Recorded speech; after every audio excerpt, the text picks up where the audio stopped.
예레미야 19장. 여호와께서 이와 같이 말씀하시되, 가서 토기장이의 옹기를 사고 백성의 어른들과 제사장의 어른 몇 사람과 하시드문 어귀 곁에 있는 흰놈의 아들의 골짜기로 가서 거기에서 내가 네게 이른 말을 선포하여 말하기를, 너희 유다 왕들과 예루살렘 주민아, 여호와의 말씀을 들으라. 만군의 여호와 이스라엘의 하나님이 이같이 말씀하시되, 보라, 내가 이곳에 재앙을 내릴 것이라. 그것을 듣는 모든 자의 귀가 떨리니, 이는 그들이 나를 버리고 이곳을 불결하게 하며 이곳에서 자기와 자기 조상들과 유다 왕들이 알지 못하던 다른 신들에게 분향하며 무죄한 자의 피로 이곳에 채웠음이며, 또 그들이 바알을 위하여 산당을 건축하고 자기 아들들을 바알에게 번제로 불살라 드렸나니, 이는 내가 명령하거나 말하거나 뜻한 바가 아니니라. 그러므로 보라, 다시는 이곳을 도벳이나 흰놈의 아들의 골짜기라 부르지 아니하고 오직 죽임의 골짜기라 부르는 날이 이를 것이라. 여호와의 말이니라. 내가 이곳에서 유다와 예루살렘의 계획을 무너뜨려 그들로 그 대적압과 생명을 찾는 자의 손에 칼에 엎드러지게 하고 그 시체를 공중의 새와 땅의 짐승의 밥이 되게 하며 이 성읍으로 놀람과 조롱거리가 되게 하리니, 그 모든 재앙으로 말미암아 지나는 자마다 놀라며 조롱할 것이며, 그들이 그들의 원수와 그들의 생명을 찾는 자에게 둘러싸여 곤경에 빠질 때에 내가 그들이 그들의 아들의 살, 딸의 살을 먹게 하고 또 각기 친구의 살을 먹게 하리라 하셨다 하고, 너는 함께 가는 자의 목전에서 그 옹기를 깨뜨리고 그들에게 이르기를, 만군의 여호와께서 이와 같이 말씀하시되, 사람이 토기장이의 그릇을 한 번 깨뜨리면 다시 완전하게 할 수 없나니, 이와 같이 내가 이 백성과 이 성읍을 무너뜨리리니 도벳에 매장할 자리가 없을 만큼 매장하리라. 여호와의 말씀이니라. 내가 이곳과 그 가운데 주민에게 이같이 행하여 이 성읍으로 도벳 같게 할 것이라. 예루살렘 집들과 유다 왕들의 집들이 그 집 위에서 하늘의 만상에 분향하고 다른 신들에게 전제를 부음으로 더러워졌은즉 도벳 땅처럼 되리라 하셨다 하라 하시니, 예레미야가 여호와께서 자기를 보내사 예언하게 하신 도벳에서 돌아와 여호와의 집들에 서서 모든 백성에게 말하되, 만군의 여호와 이스라엘 하나님께서 이와 같이 말씀하시되, 보라, 내가 이 성읍에 대하여 선언한 모든 재앙을 이 성읍과 그 모든 촌락에 내리리니, 이는 그들의 목을 곧게 하여 내 말을 듣지 아니함이라 하시니라. 할렐루야. 오늘도 하나님의 은혜 가운데 하루를 승리하는 저와 여러분 되시길 주님의 이름으로 축원합니다. 오늘 함께 나눌 하나님 말씀은 구약 성경 예레미야 19장 1절에서 15절 말씀입니다. 예레미야 18장과 19장은요 서로 밀접한 연관이 있는 말씀입니다. 두 장 모두에서 토기장이가 등장하는데요. 18장에서는 토기장이가 그릇을 빚는 것을 보고 주신 교훈의 말씀이라면 19장은 그 토기장이가 만든 옹기 그릇을 가지고 주시는 예언의 말씀입니다. 그런데 18장 말씀과 19장 말씀 사이에는 그 강조점에서 큰 차이가 있습니다. 18장에서는 예레미야가 하나님의 지시를 받고 토기장이 집으로 갔을 때 토기장이가 농로에 진흙을 올려놓고 그릇을 빚고 있었는데, 그 그릇을 빚다가 그릇이 터지거나 잘못되면 그것을 뭉개서 다시 그릇을 만들었습니다.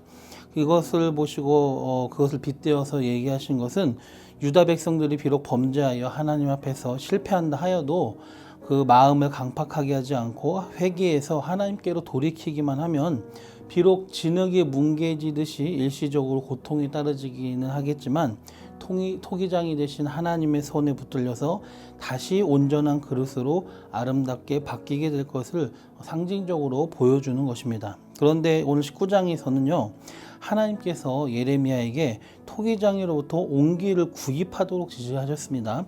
이미 완성된 만들어진 옹기를 산 것입니다. 그리고 그 옹기를 가지고 우상 숭배의 유명한 장소인 흰놈의 아들의 골짜기 또는 도벳 산당이 있는 그곳에 가서 그 옹기를 함께한 백성의 그 지도자들 앞에서 깨뜨리라 하였습니다. 그리고 이것은 무엇을 상징하냐면 유다가 죄로 말미암아 하나님을 떠났을 뿐만이 아니라 마음이 딱딱해져서, 그러니까 강팍해져서 더 이상 돌이킬 수 없는 상태가 되었기 때문에 결국 하나님의 심판을 받아서 옹기 그릇이 깨진 것처럼 완전히 파멸에 이르게 될 것을 상징적으로 보여준 것입니다. 그리고 그것은 이미 결정되었기 때문에 그 깨진 옹기 그릇이 다시 원상태로 복귀되는 것이 불가능한 것처럼 완전히 깨지게 되는 그 상황이, 그 비극적인 파멸이 확실히 이루어질 것을 얘기하고 계신 것입니다. 여러분, 토기장이가 그릇을 빚고 유약까지 발라서 완전히 구웠는데 만일 그 그릇에, 완성된 그 그릇에 금이 가거나 뒤틀린 상태로 나오게 되면 어떻게 되겠습니까? 이미 굳고 딱딱해진 그 그릇을 다시 뭉개서, 진흙이었을 때처럼 뭉개서 고쳐서 다시 새롭게 만들 수가 없습니다. 그래서 토기장이들은 그런 문제가 생긴 그릇들은 바로 깨뜨려 버리죠. 우리나라의 도자기 만드는 장인들도 그렇게 하고 있습니다. 그런데 유다 백성들의 상황이 꼭 그와 같았던 것이죠. 그들은 문제가 있는 공이 그릇과 같았습니다. 그들은 다시 만들어 사용할 수 없게 완전히 딱딱하게 굳은 옹기와 같은데 그 안에 결점이 가득했던 것이죠. 그들은 무수히 하나님 앞에 죄를 범하면서도 그 마음을 강팍하게 할 뿐 아니라 돌이킬 줄을 몰랐습니다. 거듭되는 하나님의 회개의 촉구에도 불구하고 회개하기는커녕 마음을 오히려 강팍하게 해서 마치 출애굽 시대의 그 바로왕처럼 마음을 완전히 강팍하고 완악하게 했고 도리어 더 큰 악을 자행하였을 뿐입니다. 그래서 오늘 9장 15절에 보면은 유다 백성이 목을 곧게 하여 하나님의 말씀을 듣지 않았다.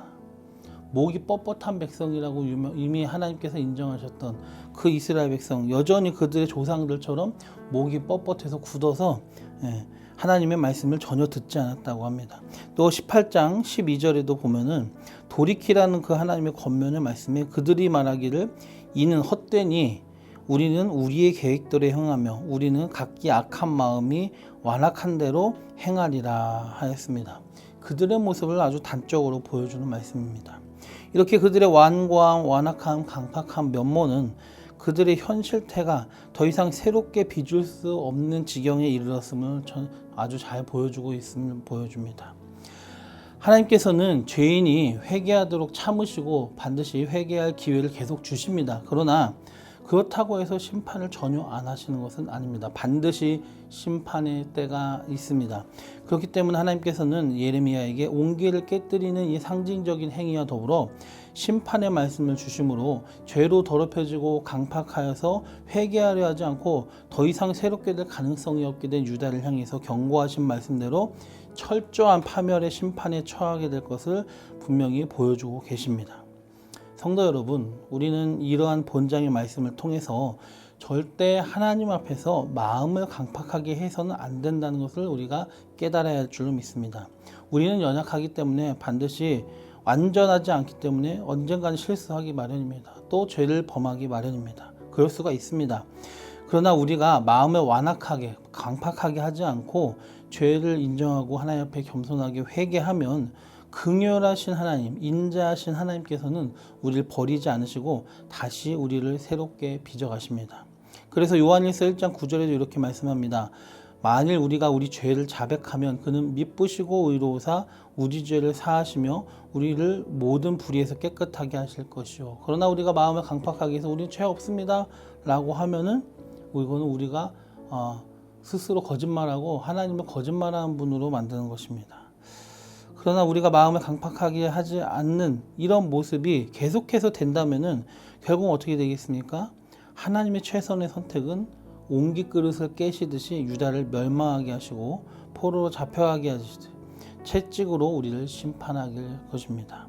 그렇기 때문에 우리는 때로 실수하여 범죄할지라도 강팍하지 말고 겸손하며 철저하게 하나님 앞에 회개할 줄 아는 성도가 되어야 됩니다.